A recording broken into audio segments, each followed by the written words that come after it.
Hi Kuya, magandang umaga sa iyo. Bilang isang barangay official ng lungsod ng Caloocan, anong reaksyon mo pagkasama niyo ang mga pulis, katuwang ninyo? Natatakot pa kayo, nangangamba? At bakit po?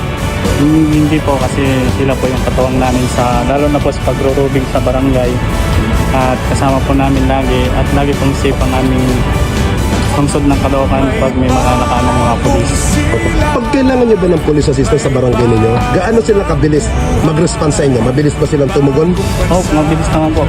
As in, 100% naman po. On the spot, pag tinawagan mo, andyan na po sila. Okay, boss. Salamat. Nagbabago ang lahat tungo sa pag-unlad at ating itanghal bagong lipunan.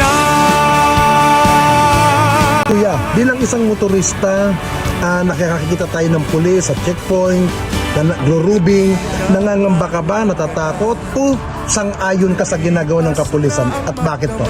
Pabor ba ako kasi may nalalapitan kami, may nakikita kami, and then Pag kailangan nyo ng police assistant, nandiyan ka agad andyan sila. na, yes po, yes. Okay, ibig sabihin sa inyo, hindi kayo nangangamba sa kanila. Hindi po. Salamat boss. Kamusta ka? Anong reaksyon mo sa ating mga kapulisan?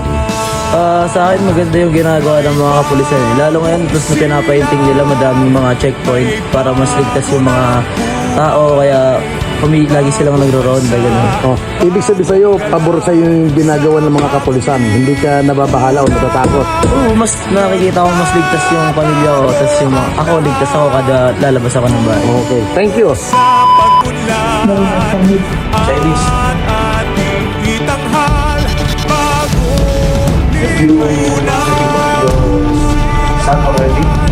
May bago ng buhay, bagong bansa.